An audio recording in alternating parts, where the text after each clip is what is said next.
नमस्कार दोस्तों, साहित्य की दुनिया में मैं मोनिका आपका स्वागत करती हूँ।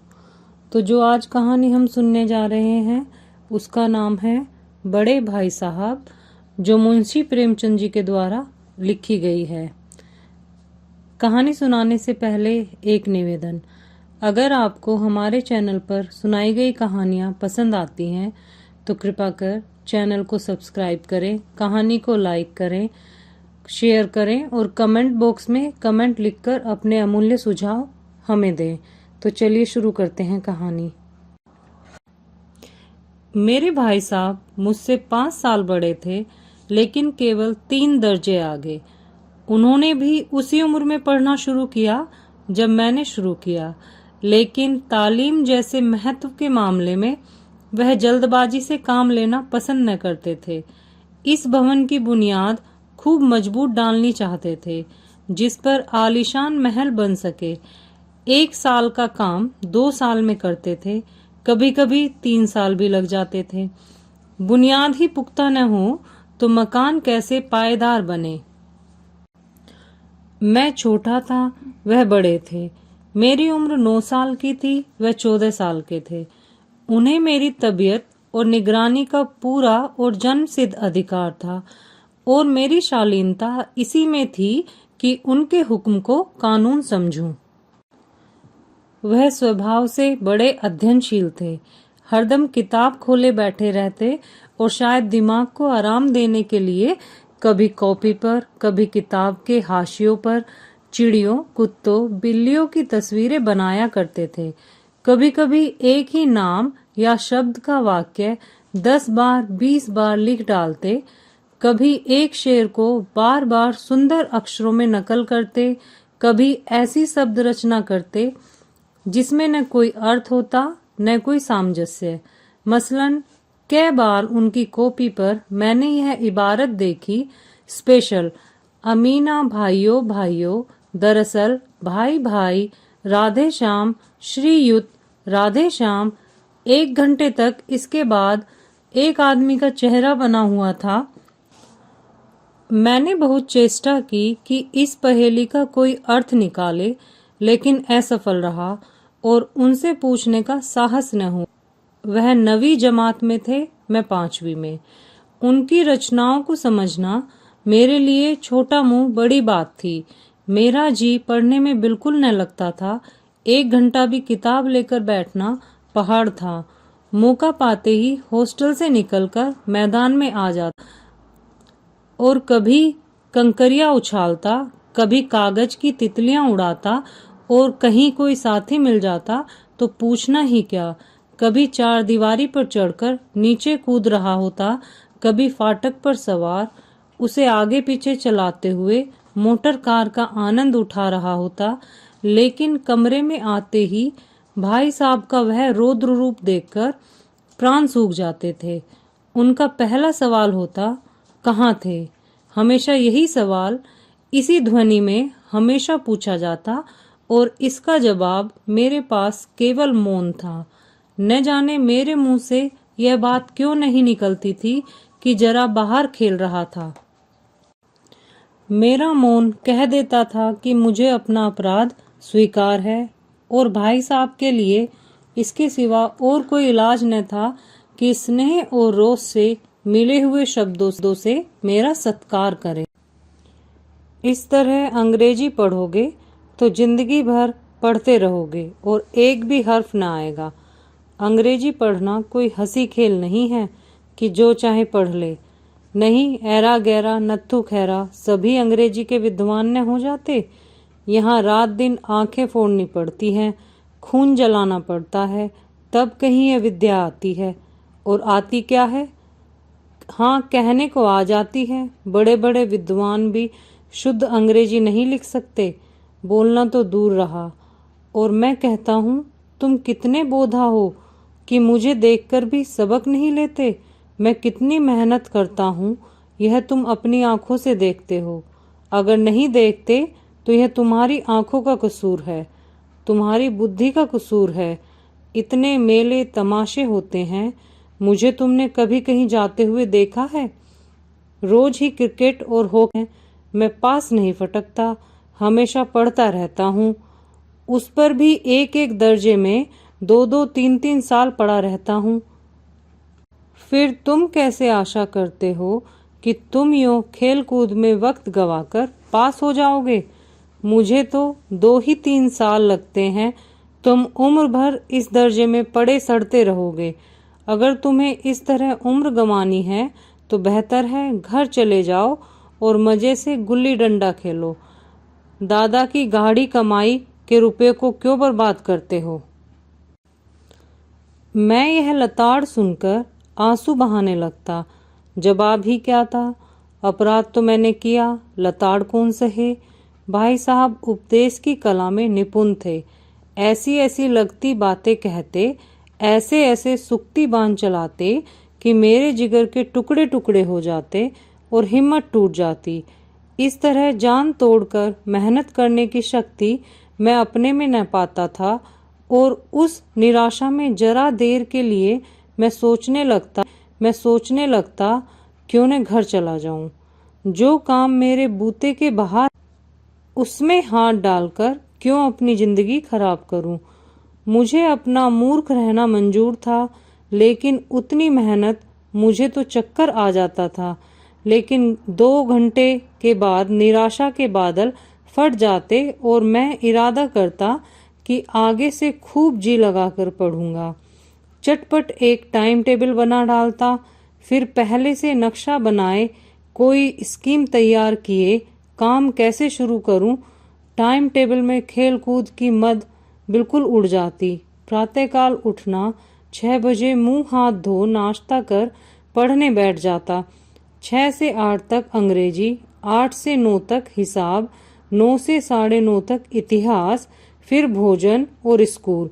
3:30 बजे स्कूल से वापस आकर आधा घंटा आराम, 4 से 5 तक भूगोल, 5 से 6 तक ग्रामर, आधा घंटा हॉस्टल के सामने ही टहलना, 6:30 से 7 तक अंग्रेजी कंपोजिशन, फिर भोजन करके 8 से 9 तक अनुवाद, 9 से 10 तक हिंदी, 10 से 11 तक विविध विषय, फिर विश्राम।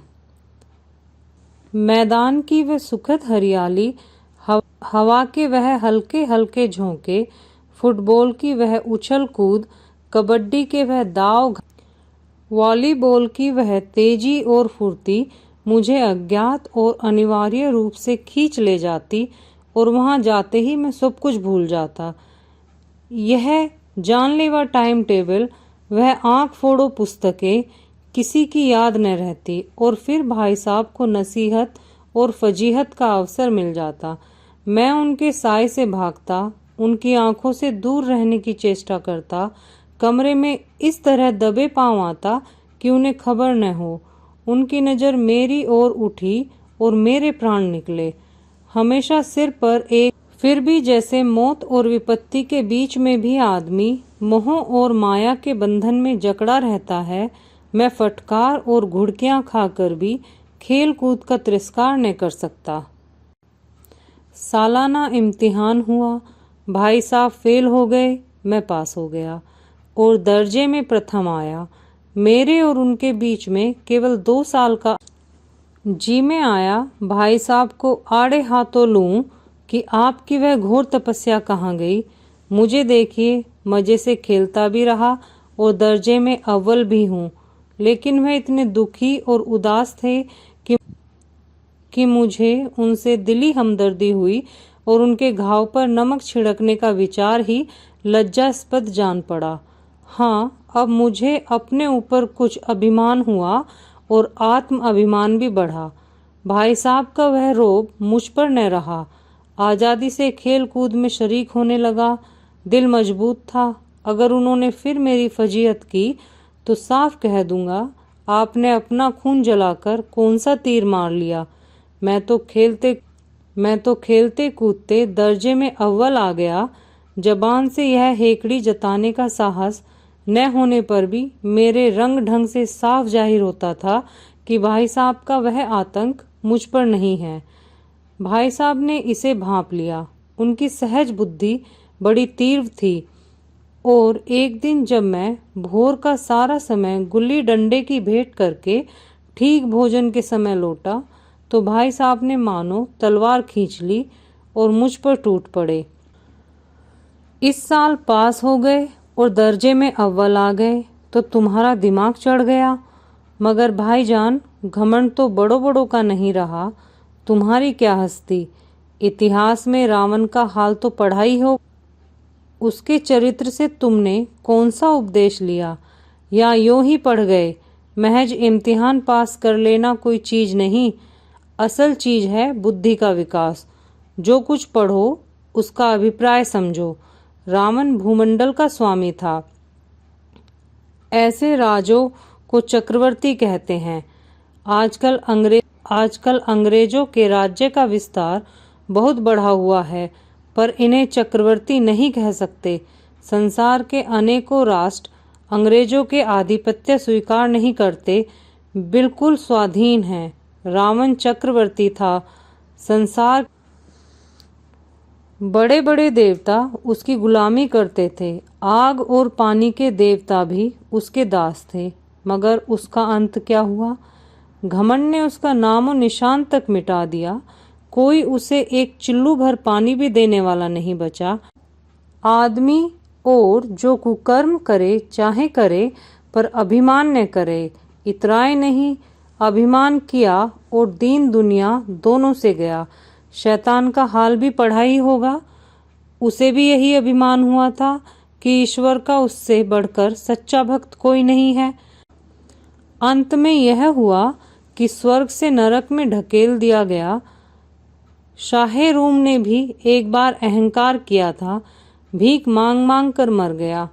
तुमने भी तो अभी केवल एक दर्जा पास किया है और अभी से तुम्हारा सिर फिर गया है। तब तो तुम आगे बढ़ चुके। यह समझ लो कि तुम अपनी मेहनत से पास नहीं हुए। अंधे के हाथ बटेर लग गई, मगर बटेर केवल एक बार हाथ लग सकती है, बार बार नहीं लग सकती। कभी कभी गुल्ली डंडे में भी अंधा चोट निशाना पड़ जाता है।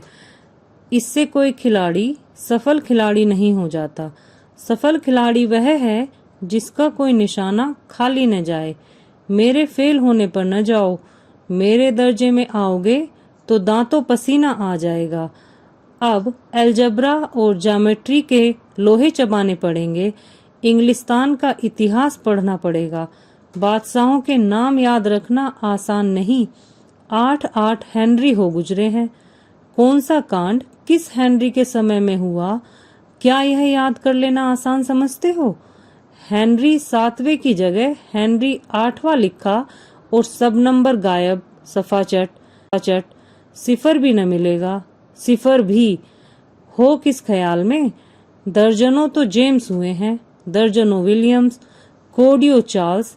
दिमाग चक्कर खाने लगता है, अंधा रोग हो जाता है। इन अभागों को नाम भी न जुड़ते थे। एक नाम के पीछे 2 सेयम 4 पंचम लगाते चले गए। मुझसे पूछो तो 10 लाख नाम बता देता। और ज्योमेट्री तो बस खुदा की पनाह। ए बै जय की जगह ए जय बै लिख दिया तो सारे नंबर कट गए। कोई इन निर्दयी मुमतहिनों से नहीं पूछता कि आखिर ए बै जय और ए जय बै में क्या फर्क है, और व्यर्थ की बात के लिए क्यों छात्रों का खून करते हो?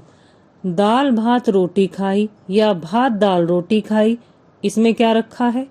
मगर इन परीक्षकों को क्या परवाह। वो तो जो पुस्तक में लिखा हो चाहते हैं कि लड़के अक्षर अक्षर रट लें, और इसी रटंत का नाम शिक्षा रख छोड़ा है। और आखिर इन बेसिर पैर की बातों के पढ़ने से क्या फायदा? इस रेखा पर वह लंब गिरा दो तो आधार लंब से दुगना होगा। पूछिए इससे क्या प्रयोजन? दुगना नहीं चौगुना हो जाए या आधा ही रह जाए मेरी बला से। लेकिन परीक्षा में पास होना है तो यह सब खुराफात याद करनी पड़ेगी। कह दिया समय की पाबंदी पर एक निबंध लिखो जो 4 पन्नों से कम न हो। अब आप कॉपी सामने खोलें, कलम हाथ में लिए उसके नाम को रोइए। कौन नहीं जानता कि समय की पाबंदी बहुत अच्छी बात है। इससे आदमी के जीवन में संयम आ जाता है, दूसरों का उस पर स्नेह होने लगता है और उसके कारोबार में उन्नति होती है। लेकिन इस जरा सी बात पर 4 पन्ने कैसे लिखें? जो बात एक वाक्य में कही जा सके उसे 4 पन्नों में लिखने की क्या जरूरत? मैं तो इसे हिमाकत कहता हूँ। यह तो समय की किफायत नहीं बल्कि उसका दुरुपयोग है कि व्यर्थ किसी बात को ठूस दिया जाए। हम चाहते हैं आदमी को जो कुछ कहना हो चटपट कह दे और अपनी राह, मगर नहीं, आपको 4 पन्ने रंगने पड़ेंगे, चाहे जैसे लिखिए, और पन्ने भी पूरे फुल स्केप के आकार के। यह छात्रों पर अत्याचार नहीं तो क्या है? अनर्थ तो यह है कि कहा जाता है संक्षेप में लिखो। समय की पाबंदी पर संक्षेप में एक निबंध लिखो जो 4 पन्ने से कम न हो। संक्षेप में तो 4 पन्ने हुए, नहीं तो शायद 100-200 पन्ने लिखवाते। तेज भी दौड़िए और धीरे धीरे भी। उल्टी बात या नहीं, बालक भी इतनी सी बात समझ सकता है, लेकिन इन अध्यापकों को इतनी तमीज भी नहीं। उस पर दावा है कि हम अध्यापक हैं। मेरे दर्जे में आओगे लाला तो ये सारे पापड़ बेलने पड़ेंगे और तब आटे दाल का भाव मालूम होगा। इस दर्जे में अव्वल आ गए हो तो जमीन पर पाँव नहीं रखते। इसलिए मेरा कहना मानिए, लाख फेल हो गया हूँ लेकिन तुमसे बड़ा हूँ। संसार का मुझे तुमसे ज्यादा अनुभव है। जो कुछ कहता हूँ उसे ग्रह नहीं तो पछताइएगा। स्कूल का समय निकट था। नहीं ईश्वर जाने वह उपदेश माला कब समाप्त होती। भोजन आज मुझे निस्वाद सा लग रहा था। जब पास होने पर यह तिरस्कार हो रहा है तो फेल हो जाने पर तो शायद प्राण ही ले लिए जाते। भाई साहब ने अपने दर्जे की पढ़ाई का जो भयंकर चित्र खींचा था उसने मुझे भयभीत कर दिया। कैसे स्कूल छोड़कर नहीं भागा यही ताज्जुब है। लेकिन इतने तिरस्कार पर भी पुस्तकों में मेरी अरुचि ज्यों की त्यों बनी रही। खेल कूद का कोई अवसर हाथ से न जाने देता।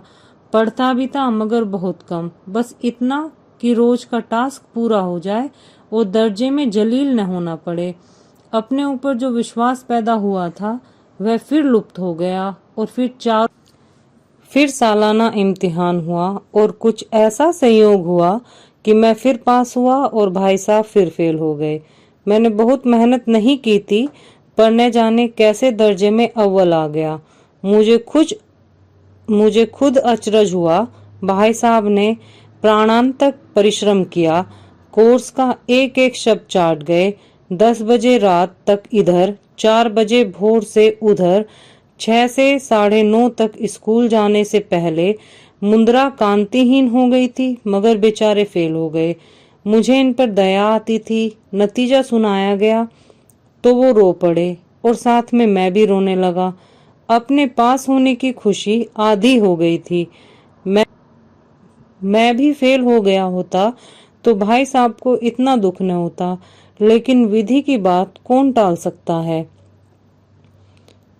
मेरे और भाई साहब के बीच में अब केवल एक दर्जे का अंतर और रह गया।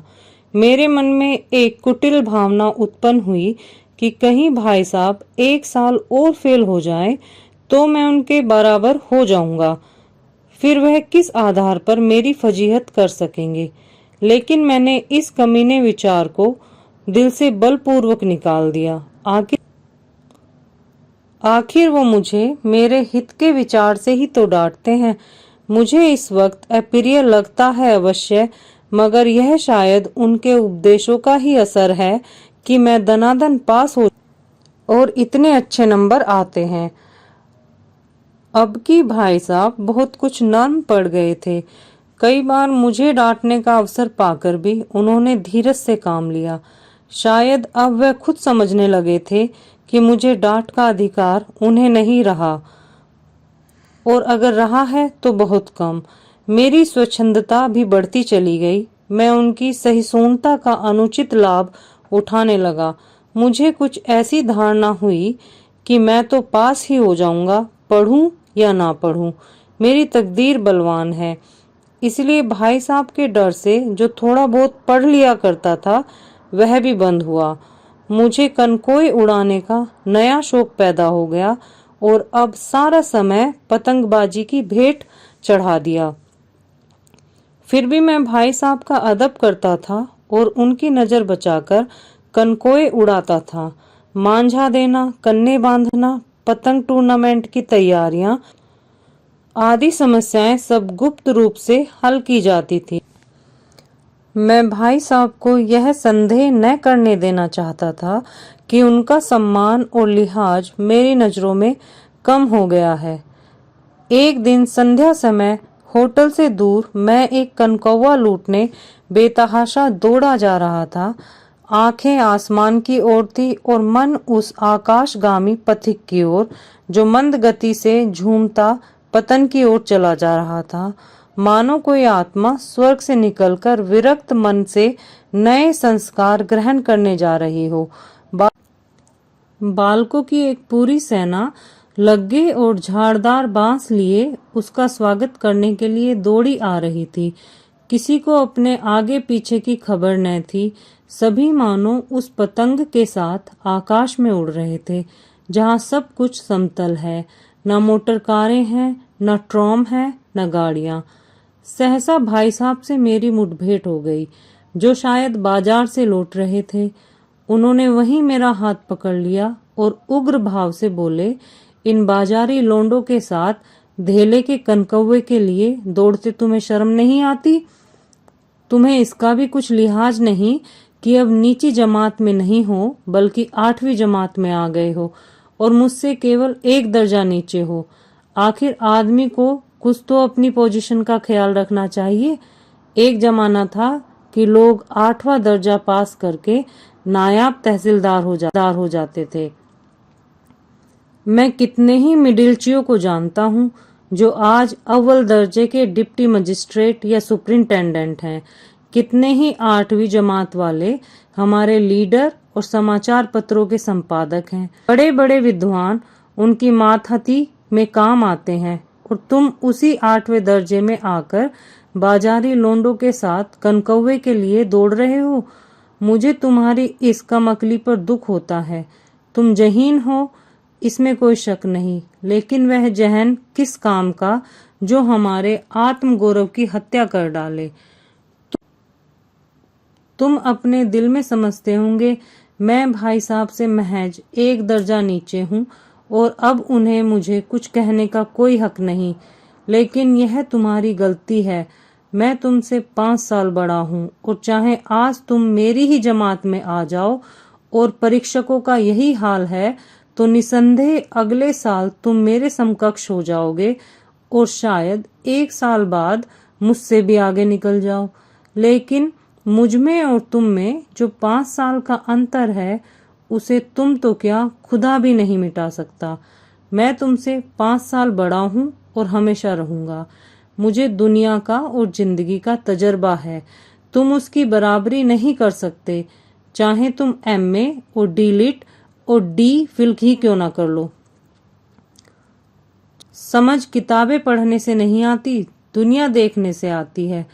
हमारी अम्मा ने कोई दर्जा नहीं पास किया और दादा भी शायद 5वीं 6ठी जमात के आगे नहीं गए, लेकिन हम दोनों चाहे सारी दुनिया की विद्या पढ़ लें, अम्मा और दादा को हमें समझाने और सुधारने का अधिकार हमेशा रहेगा। केवल इसलिए नहीं कि वे हमारे जन्मदाता हैं, बल्कि इसलिए कि उन्हें दुनिया का हमसे ज्यादा तजर्बा है और रहेगा।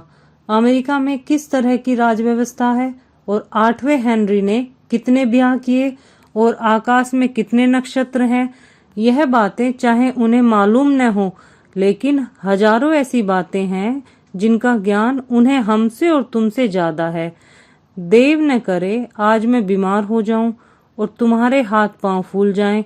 दादा को तार देने के सिवा तुम्हें और कुछ न सूझेगा, लेकिन तुम्हारी जगह दादा हो तो किसी को तार न देंगे, ना ही घबराएंगे, ना ही बदहवास होंगे। पहले खुद मरज पहचान कर इलाज करेंगे, उसमें सफल न हुए तो किसी डॉक्टर को बुलाएंगे। बीमारी तो खैर बड़ी। हम तुम तो इतना भी नहीं जानते कि महीने भर का खर्च महीने भर कैसे चले। जो कुछ दादा भेजते हैं उसे हम 20-22 तक खर्च कर डालते हैं और फिर पैसे पैसे को मोहताज हो जाते हैं। नाश्ता बंद हो जाता है, धोबी और नाई से मुंह चुराने लगते हैं। लेकिन जितना आज हम और तुम खर्च कर रहे हैं उससे आधे में दादा ने अपनी उम्र का बड़ा भाग इज्जत और नेकनामी के साथ निभाया और एक बड़े कुटुंब का पालन किया। अपने हेडमास्टर साहब को ही देख लो, एमए है कि नहीं? और यहाँ के एमए नहीं, ऑक्सफोर्ड के हैं। 1000 रुपये पाते हैं, लेकिन उनके घर का इंतजाम कौन करता है? उनकी बूढ़ी माँ। हेडमास्टर साहब की डिग्री यहाँ बेकार हो गई। पहले खुद घर का इंतजाम करते थे, खर्च पूरा न पड़ता था, कर्जदार रहते थे। जब से उनकी माता ने प्रबंध अपने हाथ में लिया है, जैसे घर में लक्ष्मी आ गई है। तो भाईजान, यह गुरूर दिल से निकाल डालो कि तुम मेरे समीप आ गए हो और अब तुम स्वतंत्र हो। मैं थप्पड़ का भी प्रयोग कर सकता हूँ। जानता हूँ तुम्हें मेरी बात जहर लग रही होगी। मैं उनकी इस नई युक्ति से नतमस्तक हो गया। मुझे आज सचमुच अपनी लघुता का अनुभव हुआ और भाई साहब के प्रति मेरे मन में श्रद्धा उत्पन्न हुई। मैंने सजल आंखों से कहा, हरगिज नहीं, आप जो कुछ फरमा रहे हैं वह बिल्कुल सच है और आपको ये सब कहने का अधिकार है। भाई साहब ने मुझे गले लगा लिया और बोले, मैं कनकौवे उड़ाने को मना नहीं करता, मेरा जी ललचाता है, लेकिन क्या करूं? खुद बेराह चलूं तो तुम्हारी रक्षा कैसे करूं? यह कर्तव्य भी तो मेरे ही सिर है। संयोग से उसी वक्त एक कटा हुआ कनकौवा हमारे ऊपर से गुजरा। उसकी डोर लटक रही थी। लड़कों का एक गोल पीछे पीछे दौड़ा चला आ रहा था। भाई साहब लंबे हैं, उछलकर उसकी डोर पकड़ ली और बेतहासा हॉस्टल की तरफ दौड़े। मैं पीछे पीछे दौड़ रहा था। इसी के साथ कहानी समाप्त होती है। कहानी सुनने के लिए आपका धन्यवाद।